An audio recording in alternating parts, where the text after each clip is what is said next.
Hello YouTube, Camodo Gaming here, bringing you guys another episode of Scrap Mechanic. Now I'm going to go ahead and address the whole fact that I sound like crap right now. I am currently sick.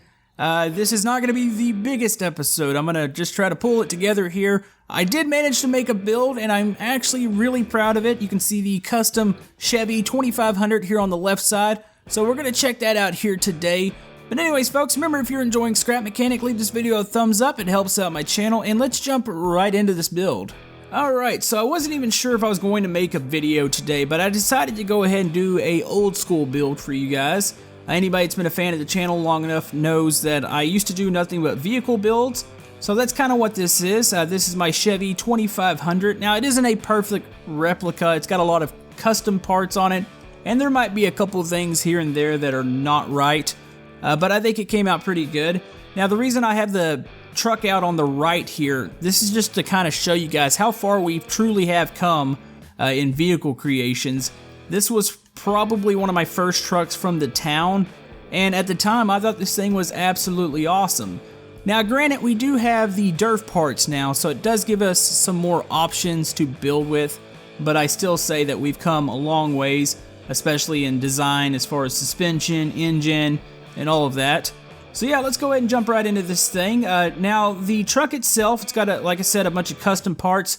You've got this front bumper on here. It's not a brush guard. It's just a very massive front bumper, and it uses this DERF part called the diamond plate block, and I actually think it looks really good. Now, we don't have the CHEVY emblem on the front. This is a custom bumper. I've seen some bumpers or some front grills similar to this, so that's why we don't have the actual emblem on. Let's go ahead and pop this real quick. This will pop the hood. Looks like the part's stuck. This happens quite a bit in Scrap Mechanic, so if you ever get a part that's stuck, just stick a block down and it'll pop it open. Let's go ahead and take a peek on the inside here. There is quite a bit of engine detail. You can see the radiator, batteries.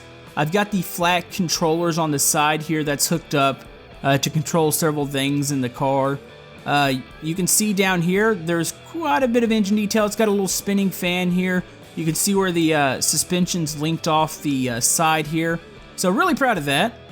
There are two ways to close this hood. You can close it here from the side. There's a little switch on the inside, or there's one in the cockpit.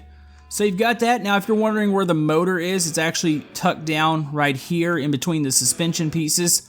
This is actually really cool. This is a new part that's in the workshop.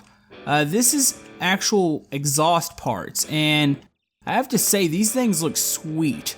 This is a cool little pack. I'll link this in the description. Now, I want to go ahead and keep in mind that this DERF pack that I'm using is the manual install pack. It's not the one on the workshop. Reason being, the one on the workshop doesn't have these curved pieces in it yet. I'm pretty sure he will add that soon. It looks like I missed a piece down here. Funny story, I had to cut off this drive shaft under here. Originally, it wouldn't set on the lift for some reason. That's why the exhaust kind of makes a weird curve here. When I initially put this on the lift, it wouldn't set. It fell off every time I stuck it down.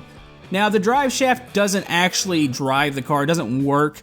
It does move. You can see the bearing it's hooked to here, and it moves with the motor. So that's another little detail I wanted to show you guys. It's pretty cool. You can hardly tell it's moving, but it does definitely do it. Now, as far as the back suspension, that's all the same setup. The two suspension pieces all linked together here in the center, and you can see where the drive shaft links down. Now, I'm surprised I'm not getting more lag than I normally would. There is a trailer on here. Now, this trailer is welded to the truck itself. My workshop works now, and I will put this up on it. I'm in the test branch, and that seemingly has fixed everything.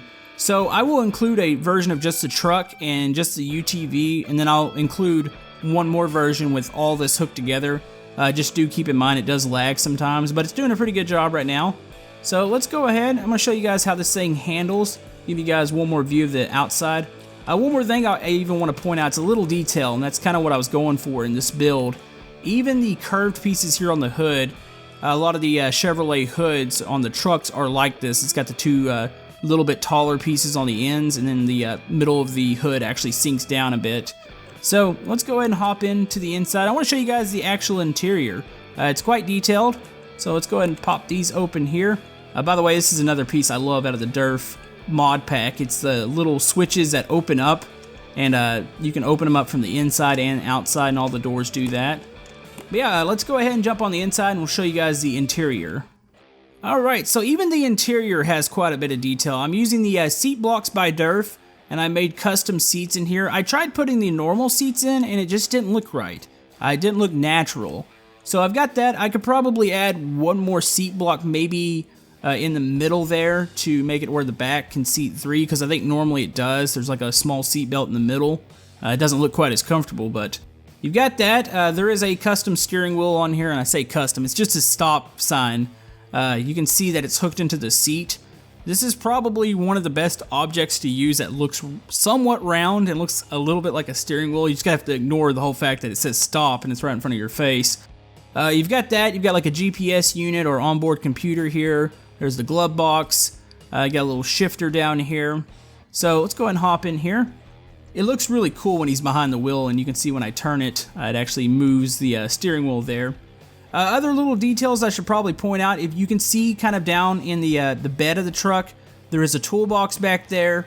I even have the little panels to kind of separate the bed up, and I have the trimming on top of the truck that a lot of these Chevys have. So yeah, let's go ahead and show you what the buttons do here. Now, the light bar, for some reason, is permanently on, the one on the top. It is hooked to a switch, and I don't really understand why it doesn't turn off. It might just be that the part itself in the Durf pack doesn't turn off.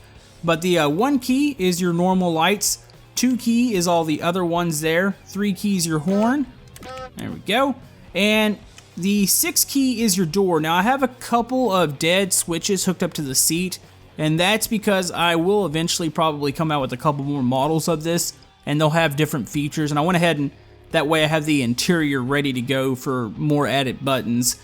So yeah, let's go ahead and show you guys how this drives first with the trailer.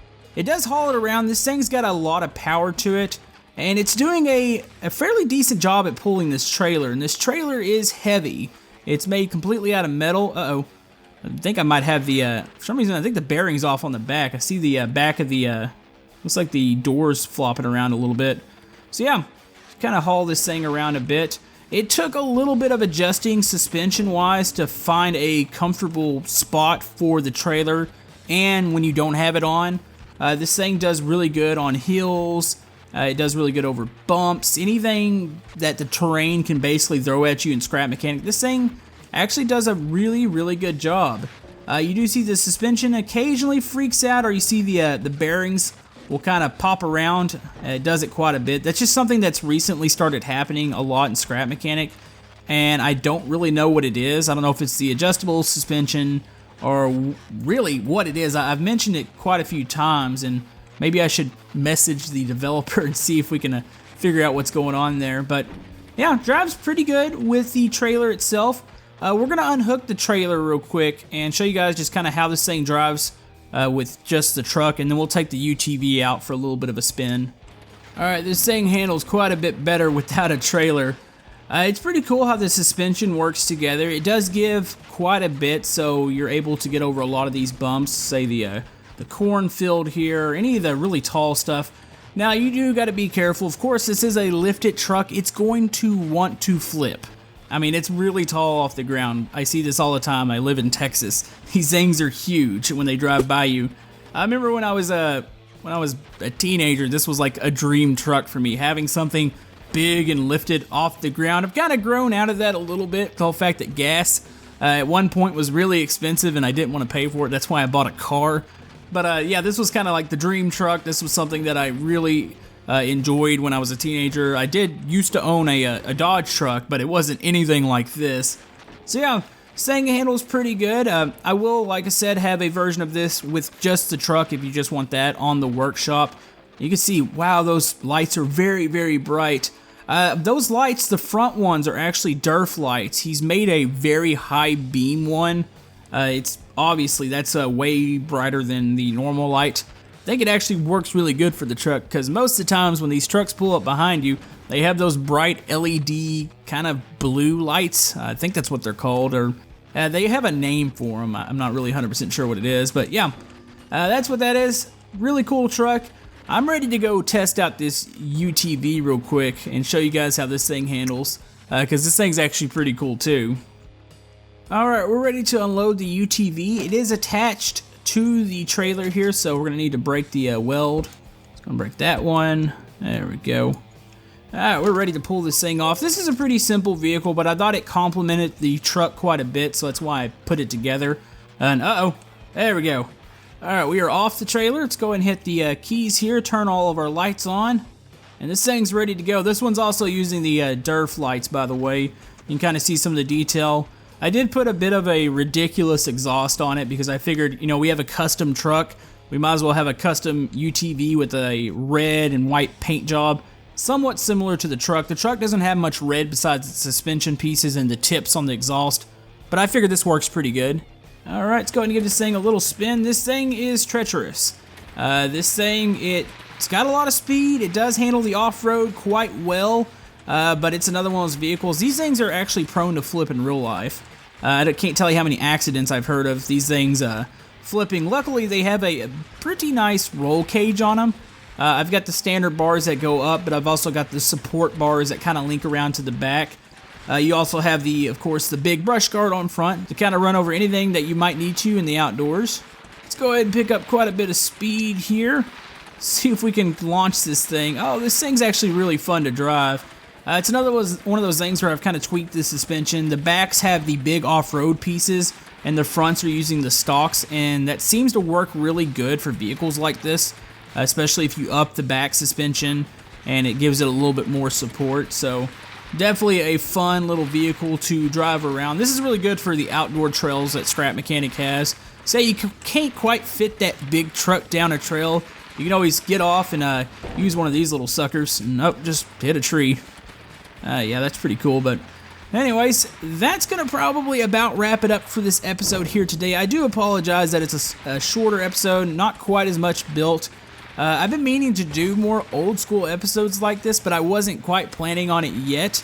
But the whole fact, I haven't been feeling good. I'm going to take a couple of days off from YouTube. Now, I do have videos ready to go, so I actually sound good in those videos and not like this one here. So you will still be getting content, but it just won't be, like I probably won't be responding quite as much.